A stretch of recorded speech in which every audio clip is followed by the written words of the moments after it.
कि ये DGMO, director general military operations, India और पाकिस्तान के जो हैं, तो उन्होंने इसकी घोषणा की और कहा गया है कि डीजीएमओ पाकिस्तान ने एक तरीके से रिक्वेस्ट की कि हम सीज फायर करें। तो मुझे लगता है कि ये दुरुस्त नहीं है। हाँ, जो हमारे विदेश सचिव विक्रम मिस्री ने कहा है कि डीजीएमओ के बाद में ये बातचीत हुई और ये निर्णय लिया गया है कि सीज फायर होगा, मगर इसका जो सबसे ज्यादा महत्व रखता है वो है कि इसमें विदेशी लीडरान, वो मोहम्मद बिन सईद हों सऊदी अरेबिया के, मोहम्मद बिन जायद हो यूएई के हों, राष्ट्रपति ट्रंप अमेरिका के हों, या मैक्रोन हो, या तो इन अंतरराष्ट्रीय समुदाय और उनका नेतृत्व, उसकी इसमें काफी अहमियत रही है। तो ये तो पहला जो मुद्दा आपके दर्शकों के सामने पेश करना चाहता हूँ। तीसरा जो है वो ये है कि रणनीतिक स्तर पे देखें तो भारत ने एक तरीके से 22 शरण की मेडो जो पहलगाम में है, जहां पर आतंकवादी आक्रमण हुआ, उसके खिलाफ जो कुछ भी कार्रवाई की, जुर्रत दिखाई, हिम्मत दिखाई और संयम भी दिखाई। क्योंकि अगर हम सारे विश्व में एक ग्रेट पावर की हैसियत में हैं और आगे बढ़ेंगे, तो ये तीनों चीजें दिखानी हैं। और ये भी एक तरीके से हमने संकेत पाकिस्तान को, हमारे क्षेत्र में, दक्षिणी एशिया में और सारे विश्व को भेजा है कि देखिए, हमारा एक थ्रेशोल्ड ऑफ टॉलरेंस है। हम अगर आतंकवाद होता है, छोटे मोटे होते हैं, तो हम संभाल लेंगे, मगर अगर आप पुलवामा की तरह और भाईसरन की तरह आतंकवादी हमला करेंगे और 25-30 बेगुनाह लोगों की जान लेंगे, तो हम इस पर रिएक्शन करेंगे, प्रतिक्रिया करेंगे और उसका परिणाम आप ही पे पड़ेगा। पाकिस्तान को संकेत भेजा है और उस संकेत का परिणाम आपने देखा कि अब सीज फायर हो गया है और जो हमने करना था कर दिया, और सारा विश्व हमारे लिए ताली बजा रहा है कि देखिए कितनी अच्छी तरह से काम हुआ है। तो इसमें एक और जो हमारे दर्शकों के लिए और जो सोच समझ वाले भारतवासी हैं, वो भारतवासी नहीं जो इतने पिछले 3-4 दिनों से चीख रहे हैं पाकिस्तान को खत्म कर दो, इस्लामाबाद को आग लगा दो, कराची में आग लगे, ये एक तरीके का गैर जिम्मेवाराना एक बर्ताव है। क्योंकि ऐसे काम तो 100 साल पहले होते थे। आजकल के जमाने में अगर आपको किसी को सबक सिखाना है, किसी देश के खिलाफ आपने सैनिकी कार्रवाई करनी है, तो उस पे आपका लक्ष्य क्या है? वो लक्ष्य जो है वो सबसे ऊंची स्तर पे राजनीतिक सैनिकी नेतृत्व वो निर्णय लेगी कि कहां कैसे हमें सैनिकी ताकत को बरकरार करना है या इस्तेमाल करना है, और उसके परिणाम हमें चाहिए क्या, हमारे लक्ष्य क्या हैं। बिल्कुल। तो उस हिसाब से देखें तो जो हमने पिछले 87 घंटों में किया है, वो टेक्स्ट बुक तरीके का एक सैनिकी कार्रवाई का एक टेक्स्ट बुक सबक है। तो ये सबको एक तरीके का संकेत दिया है।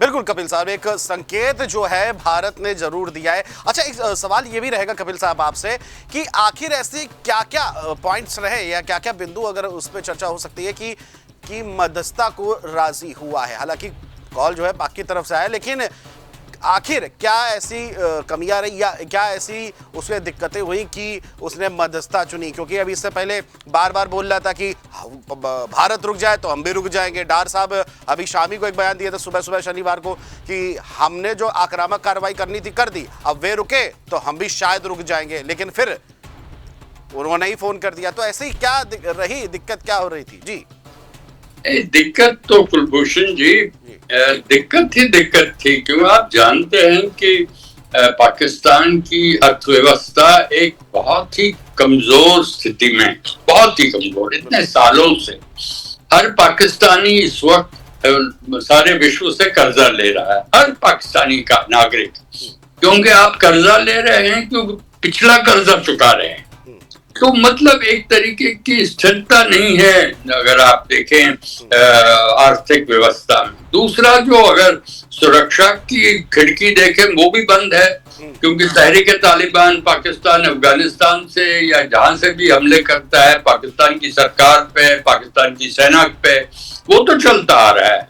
तीसरा जो राष्ट्रीय समुदाय है उस पे आपने खुद ही देखा, आपके दर्शक जानते हैं, 193 मुल्कों में से, देशों में से 190 देश भारत के साथ, सिर्फ 3 देश थे, चीन, नॉर्थ कोरिया और तुर्की। ये 3 देश थे जो पाकिस्तान के साथ थे। तो ये भी इनको पता लगा कि हमारे साथ कोई है नहीं, अर्थव्यवस्था ये है, सुरक्षा की व्यवस्था ये है। तो बातों और काम में तो बहुत फर्क होता है। आप बातें करते रहिए मगर काम क्या करते हैं? काम ये करते हैं कि युद्ध खत्म होना चाहिए जितना जल्दी, हम इसको सस्टेन नहीं कर पाएंगे। भारत के लिए भी मुश्किल था, हम ये हमारे हित में नहीं है। कपिल साहब एक सेकंड मैं आपको बीच में रोकना चाहूंगा, क्योंकि देखिए आपने बिल्कुल बात सही कि भारत के लिए बहुत मुश्किल था, क्योंकि भारत के साथ भावनाएं सबसे ज्यादा जुड़ी हुई थी। वो 27 लोगों को जिस तरह से कायरो ने मारा था, है ना, उसको लेकर के पूरे देश में माहौल था। बिल्कुल आपने सही कहा। और तुर्की की आपने बात कर दी।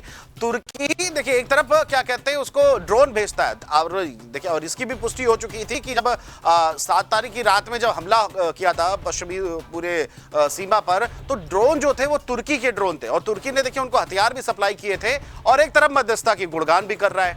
जी नहीं, ये कोई अजीब बात नहीं है। हम तो पहले दिन से कहते आ रहे हैं जब ये शुरुआत हुई है कि चीन और तुर्की पाकिस्तान की मदद करेगा। ये ड्रोन ही नहीं, माली मदद, लॉजिस्टिक्स की मदद, सप्लाई चेन की मदद, वो तो करेंगे इनको, क्योंकि अगर पाकिस्तान को इतना बुरा हाल होगा तो उसको सस्टेन किया जाएगा। जैसे अस्पताल में कोई मरीज को बिस्तर में बिठा के इंट्रावीनस ड्रिप देते हैं ना, ड्रिप देते हैं, वही ड्रिप पाकिस्तान को ये देश और बाकी देश देंगे, क्योंकि उसको जिंदा रखना है। मरने वाला है तो जिंदा रखिए इसको, वेंटिलेटर। बाद में आखिर में पाकिस्तान की सैनिक की नेतृत्व को पता लगा कि ये हम आगे नहीं बढ़ा सकते, सस्टेन नहीं कर सकते, तो मेरे ख्याल में उन्होंने भी अंतर्राष्ट्रीय समुदाय की जो नेतृत्व है उनकी बात मानी, और फिर हमारे राष्ट्रीय सुरक्षा सलाहकार और पाकिस्तान के राष्ट्रीय सुरक्षा सलाहकार आसिम मलिक हैं, उन्होंने बातचीत की होगी बाकी राष्ट्रीय सलाहकारों से, सुरक्षा सलाहकारों से, और ये निर्णय लिया होगा कि इसको बंद ही करें तो अच्छा है। तो हमने भी माना कि देखिए हमें आपने सबक सिखाना था, आपको पनिशमेंट दे दी, सजा देनी थी, एक ऐसी सजा कि कम से कम अगर बालाकोट के बाद 6 साल आपने कोई आतंकवादी आक्रमण नहीं किया, हमें उम्मीद है कि कभी नहीं करेंगे, अगर करेंगे भी तो 15 साल का बाद करेंगे, अगर वो भी। तो मतलब हमारा जो लक्ष्य था वो तो पूरा हो गया है, अब इसको युद्ध को आगे लेने की कोई आवश्यकता नहीं थी। बिल्कुल नहीं, बिल्कुल।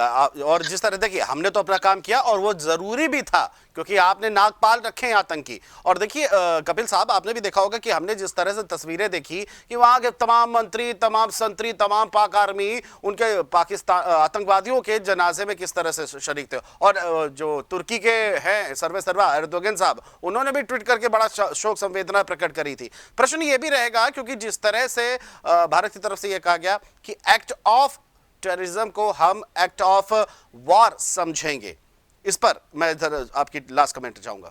no, बिल्कुल एब्सोल्युटली राइट कुलभूषण जी, अब बड़े थॉटफुल प्रश्न पूछे आपने, क्योंकि अब क्या शब्दों को इस्तेमाल किया गया वो ज्यादा मायने नहीं रखता। सबसे ज्यादा मायने रखता आप करते क्या है। आपने बड़ी ठीक बात सुनाई हमें कि देखिए सारे विश्व में वो फोटो और वीडियो गए जहां के मसूद अजहर के छोटे भाई को मारने के बाद उनकी शव को पाकिस्तानी के झंडे में ड्रेप किया गया। सारे जनरल, ब्रिगेडियर जनरल वहां वर्दी में मौजूद थे, उनको एक तरीके का राष्ट्र सैल्यूट दिया गया। तो ये क्या बताता है, ये आप खुद ही अपने वीडियो से, अपने फोटोओं से सारी सारे विश्व में फैला रहे हैं कि पाकिस्तान एक टेरर स्टेट है। और क्या, और आपको और सबूत क्या चाहिए? वो हमेशा कहते रहे हैं हमें आप सबूत बताइए, सबूत बताइए। तो जो 22 शरण में आए तो वो बांग्लादेश के नहीं थे, इंडोनेशिया के नहीं थे, वो किसी यूरोपियन देश के नहीं थे, वो तो पाकिस्तानी थे। जो पाकिस्तानी वहां के आतंकवादी पाकिस्तान की डीप के स्टेट के साथ जुड़े हुए हैं। बिल्कुल। और अगर आपने कोई एक तरीके की सजा चुकानी है, उनको सजा देनी है, वो सजा तो या तो पाकिस्तानी डीप स्टेट को दे दे, ये जो मदारी है। पर हमने अच्छा किया कि मदारी को इस बार तो छोड़ ही दीजिए, मगर बंदर को तो मारिए ना। ये जो बाकी टेररिस्ट गुट है वो तो बंदर है, मदारी तो बैठा हुआ रावलपिंडी में जी। इस बार हमने वो नहीं किया, मेरे ख्याल में उचित था, क्योंकि अगर वो करते तो फिर पारंपरिक युद्ध में घुस जाते, वो हमारे हित में नहीं था। पाकिस्तान जो करे वो उनकी प्रॉब्लम है, हमारे हित में एक पारंपरिक युद्ध में जाने की कोई आवश्यकता नहीं है। कि हमारी ग्रैंड स्ट्रैटेजी है कि हमारी आर्थिक सामाजिक विकास जो है जिसको हमने बरकरार की रखा है पिछले 70-80 सालों से, वो अगले 70-80 सालों में चले, तब तक भारत एक विश्व में सबसे बड़ा सुपर पावर हो। बिल्कुल सुपर पावर बनेगा, और हमने देखिए दिखाया भी है कपिल साहब। अब मुझे आपसे क्षमा चाहता हूँ, मुझे आपसे जी बहुत बहुत शुक्रिया आपका कपिल साहब, हमसे जुड़ने के लिए और तमाम चीजों को लेकर के बातचीत करने के लिए।